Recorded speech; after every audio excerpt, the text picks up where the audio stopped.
Hello, and welcome to Undercover. This is a show that looks between the covers of books by Missoula area authors. My name is Dave Pauley. I'm director of the Missoula Public Library and the host for this show. And our show is co-produced by the Missoula Public Library and Fact and Fiction Bookstore. And our guest for tonight is Janine Benyus. Welcome. Thanks, Dave. Thanks for being on our show. And the title of her book is Beastly Behaviors, A Zoo Lover's Companion. This is a real compendium of animal behaviors and natural lore about animals. And I want to ask you about the subtitle of Zoo Lover's Companion, because you talk in the introduction about zoos a little bit, the history of zoos, and how they're different today compared to, say, they were the way they were 40 or 30 years ago. How are they different? What have we done with zoos that's different now than it used to be?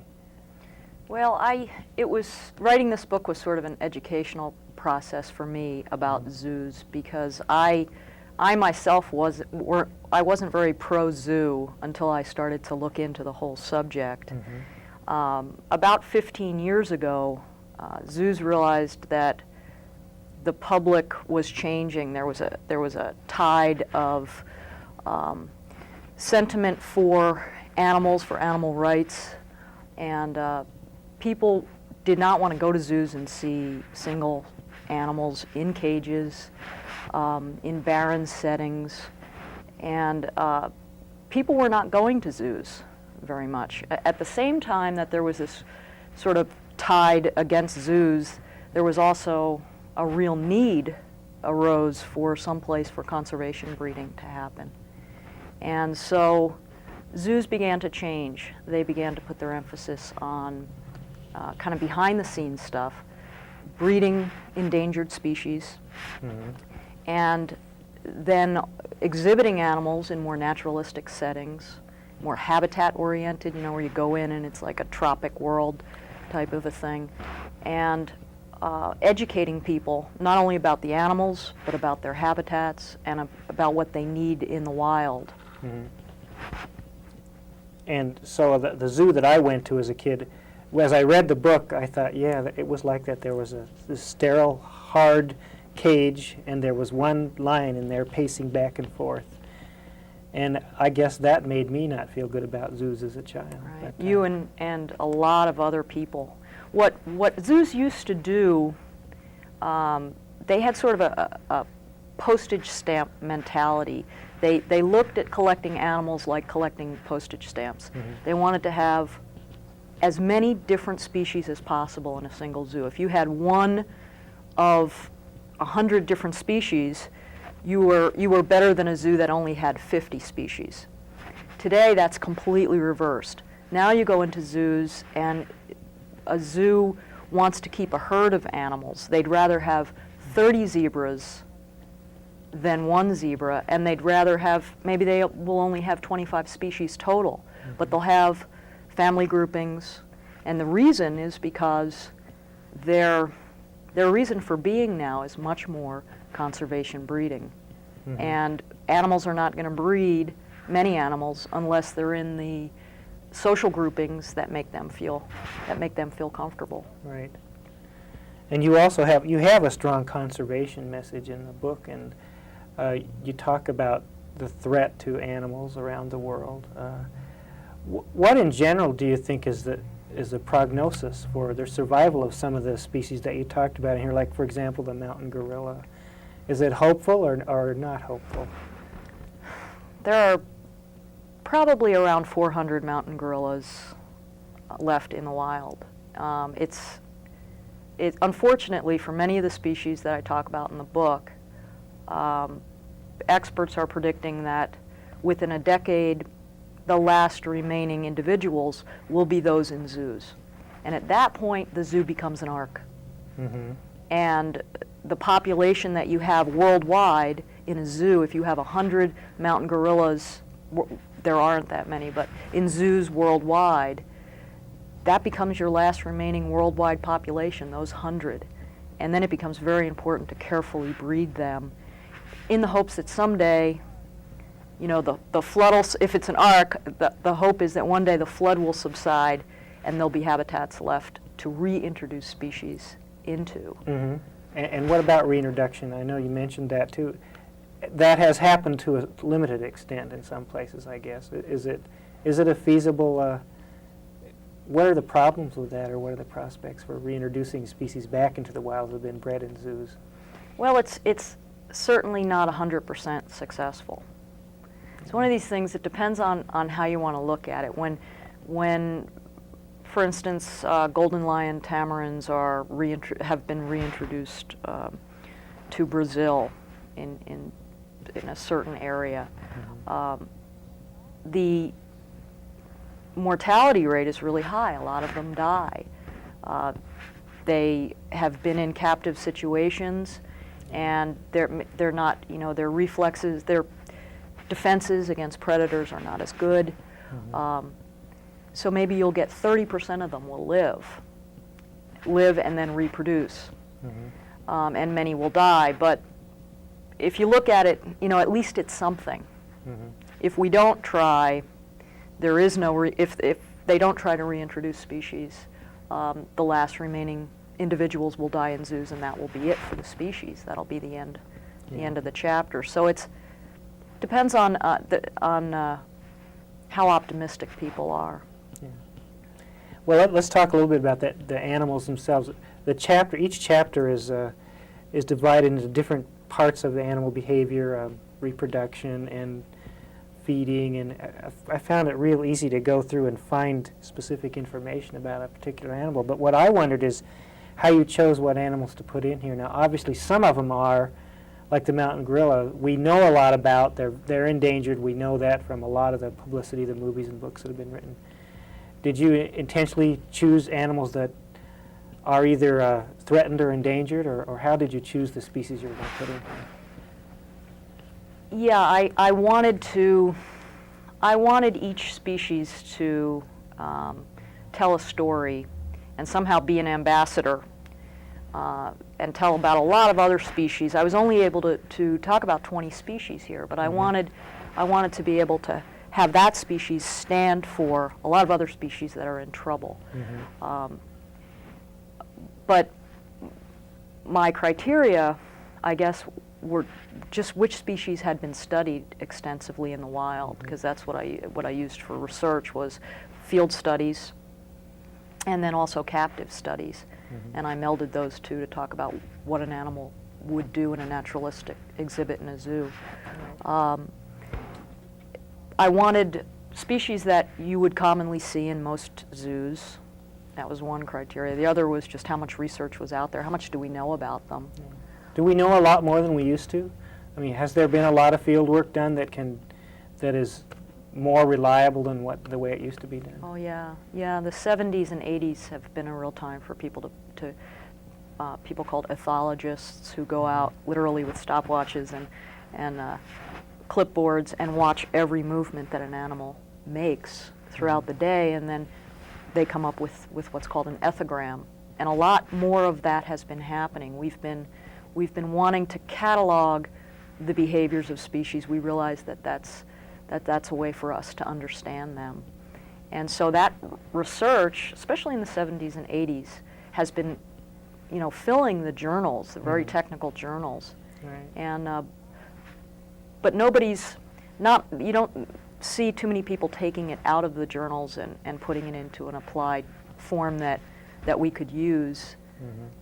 So that's why I did this book. I had a real personal question, because I've been absolutely fascinated with the Komodo dragon since the 4th grade, when our teacher read us a story about them. And is there a zoo somewhere where you can see a Komodo dragon in captivity? Because I don't think I'm going to get to Indonesia very soon. Yeah, there's I believe China has Komodo dragons. There's not that many. There are about 4 zoos worldwide that have Komodo dragons. Is it still true that there are just some species that aren't going to do very well, regardless of how naturalistic you try to make the setting for them in captivity? Yeah, there are some species that I guess I would rather not see in zoos. And those are species that are very, very opportunistic. There are two sorts of lifestyles that animals have. One is a very specialized lifestyle, and those are animals like cats that are very good predators that specialize in a certain, lions, large cats, specialize in a certain species of prey, and they do it very, very well. And they're the ones that sort of laze around all day because when they hunt, they do it efficiently, and then they spend the rest of their time sleeping. Why waste the energy? The other kinds of species are called opportunistic species, and they're the ones like wolves, for instance, and their behavior is to cover large areas and turn over everything that they can possibly turn over, and every stone, and check everything out, and they're the pacers. They're the ones that are constantly looking and sorting and checking, and those animals tend to be more uncomfortable in zoos. It's much more of a challenge for an exhibit designer to keep the exhibit refreshing and novel for those species. And they're the ones who tend to exhibit stereotypic behaviors and have mental stress problems. Bears, the bear family is especially susceptible to that. I guess I'm departing from what I prepared just because I'm thinking of things I wanted to ask. Do you have a favorite zoo or more than one in this country that you think has done a very good job with the new way of displaying animals? San Diego always comes to mind. That's a wonderful zoo, and the Wild Animal Park is a mega zoo. That's the drive-through. Right. I was very impressed with the Bronx Zoo, with an exhibit that is actually pretty old right now. I mean, it's over 10 years old, so it was way ahead of its time. The Jungle World exhibit, in which it takes about 2 hours to walk through, and there's a rainstorm, 4 times a day.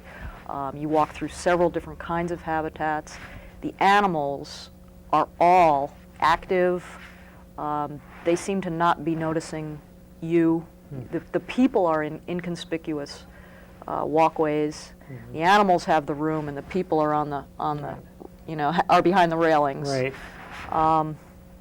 But more than that, there's a real effort to educate the people who walk through it.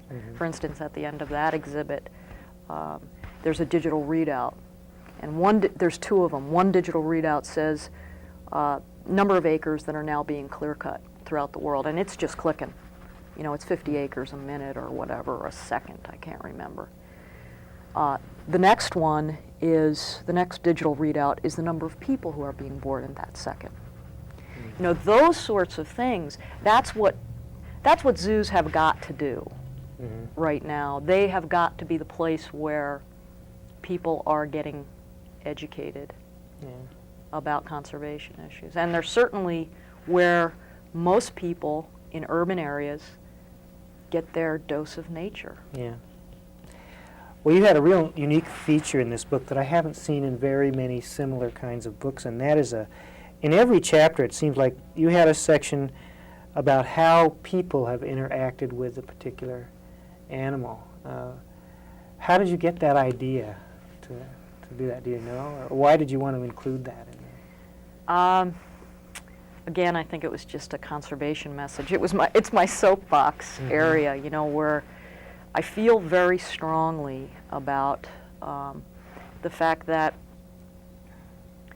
if people are going to save these animals, they have to save the habitats that they're in.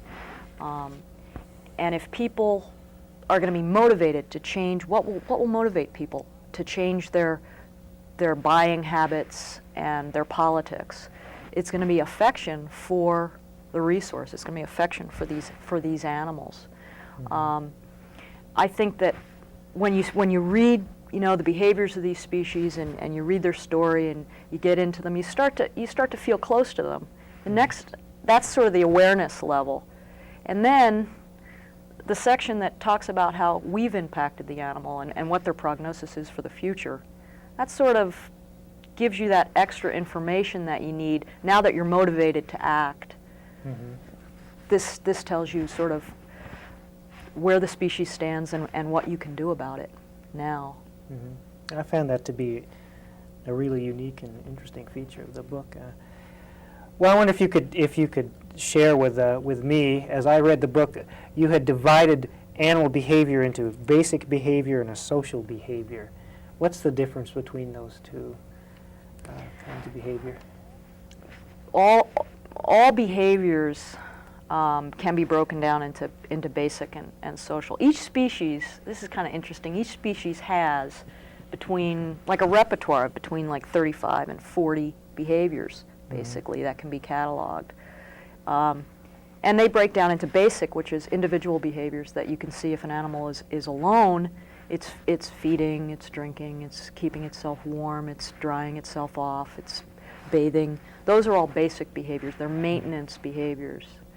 The social behaviors are the things that we as a species really get into. They're friendly, they're interactive behaviors with once you get more than one animal. And those break down into friendly behaviors, aggressive or conflict behavior, sexual behavior, and parenting behavior. Mm-hmm. And those are really neat. But if an animal is not interacting with another animal, you can still learn a lot by focusing in on the basic behaviors. Mm-hmm. If it's sleeping in the sun, it's probably regulating its body temperature. Mm-hmm. You know, there's a lot of interesting things that animals do all by themselves just to survive. Yeah. Well, I need to talk to you a little about the illustrations. We have a beautiful cover here. Tell me about the illustrator and how that came about. Did you get any say in who was going to illustrate it? Or? Yeah, the authors pay for the illustrator, at least in the cases that I'm familiar with. That's kind of part of what you do. You get the illustrator, and you pay the illustrator as well. Mm. So I did sort of a nationwide search. There's a thing called the Guild of Natural Science Illustrators, and they have a creative source book, and I got that and found people that I liked, and then went out and had them all, do samples, and then I chose Juan Carlos Barberas. He worked for the Museum of Natural History in New York. For 20 years, he drew all the dioramas and all. So I was thrilled because he had just retired. He was looking for some freelance work. Wow. And I got lucky to be able to Well, so when you put each chapter together, did you work with him, or did you send him some kind of a proof to look at, or how did that all come together? He was very, research-oriented, reference-oriented, so I had to get him, at least 5 to 10 images, photos and illustrations for each behavior, so that, because we wanted it to be very, very accurate. So I would send him images that he would draw from. Sometimes he went into the museum and drew from skins. Mm-hmm. You talk a lot in the book about the hazards that animals face to survive in the wild, but it comes through in several places. Do you think the greatest hazard, that at least the species you wrote about, is the loss of habitat and what human beings are doing to the world? And at one point, I believe that you were talking about third world countries and population growth there and loss of habitat there, and that's kind of a discouraging thing, isn't it? I mean, what is the future for that scenario? You talked about how how are you going to convince hungry people that they need to help preserve this species? That's right. It seems like an almost intractable problem. Rare animal is a luxury to a starving person. It's a concept that doesn't enter into survival realities for many, many people. I think, thank goodness, the whole concept of biodiversity has now, entered at least the national consciousness in this country. And there's a big movement now to look we realize that in order to save habitats, we have to make that give a rationale to the indigenous people and have them be the ones who want to save that habitat. I mean, that's, it's won't part and work parcel. for us to go in and say, this No. wonderful animal has to be saved so we can bring That's tourists right. over here to see it. That's right. And some of the things that are working now, they're down in Costa Rica, for instance, there's lots of companies that are starting to look at the products that can come out of a jungle type of habitat, nuts and different products, and rubber, for instance, and even medicine. lots of medicines. Half the medicines are from wild stock. I think that's where we're going to have to find an economic base other than cutting the trees down and raising cattle on the land. Right. We're going to have to find an economic base of products that come from an intact ecosystem. And that's happening a lot. I've been doing a lot of research on that right now, and thank goodness it's happening, and I just hope it happens quickly enough. Well, what about one individual in the United States?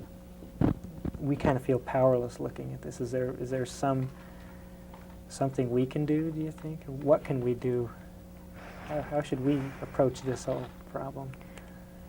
I guess personal buying habits is a major way that right now that we can help. For instance, the only way that rainforest products are going to become profitable is if there's a demand for them. We have to shut down the demand for products like hardwoods that come out of bad logging operations, and we have to start requesting teaks that come out of good harvesting operations or non-destructive logging operations.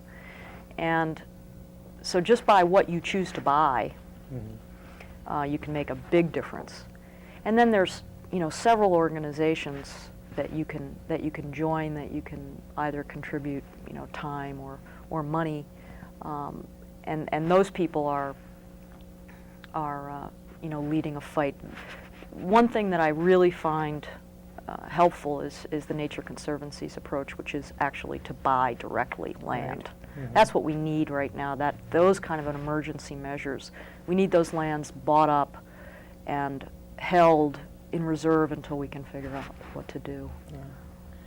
I guess a message came through to me from the book is that you don't feel mass extinction of species bodes very well for our own species. I mean, if this is what's happening, that we can look at that as a real danger signal. Definitely is. It is. If there's one thing I think you learn, I know through researching this book and through reading it, you keep seeing the similarities between humans and animals and how very, very close we are. And their behaviors are survival maneuvers. I mean, they're just trying to survive, and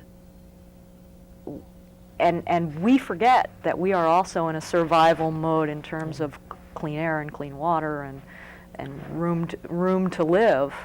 And once we can't, supply those things for ourselves anymore, then we're going to be in a crunch as well.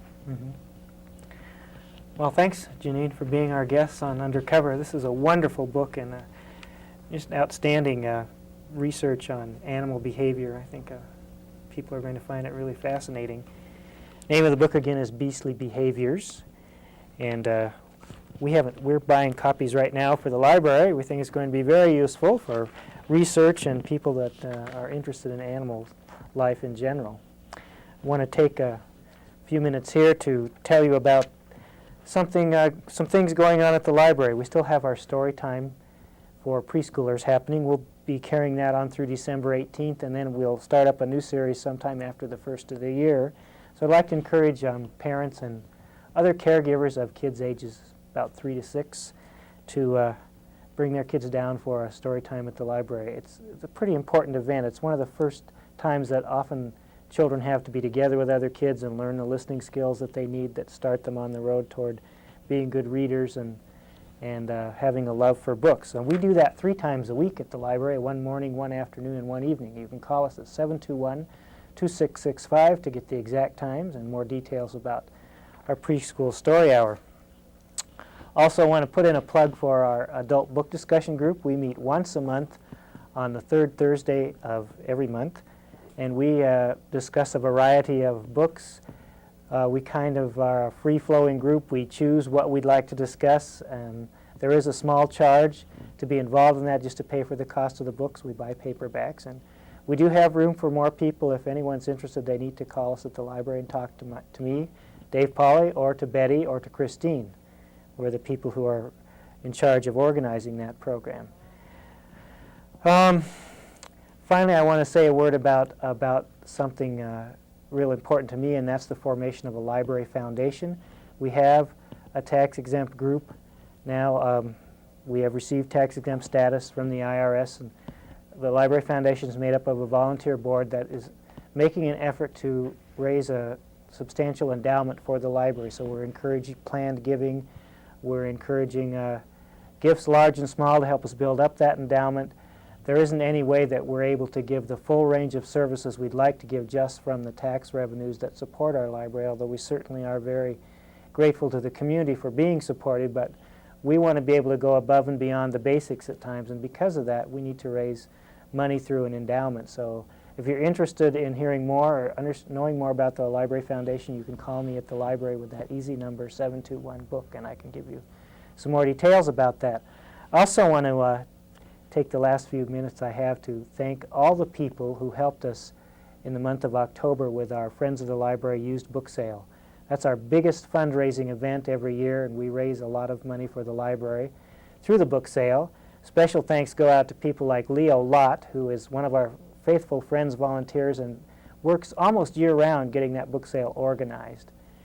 And I wanted to mention his name on the show tonight just to say thank you to him, and also to Rob Goodman, who's the vice president of the Friends of the Library, who's been very helpful in making arrangements for that book sale.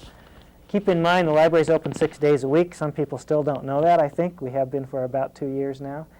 And we're open Monday through Thursday, 10 a.m. to 9 at night, and Friday and Saturday, 10 a.m. to 6. Again, our number for any further information is 721-2665. And thanks for being with us on Undercover this evening.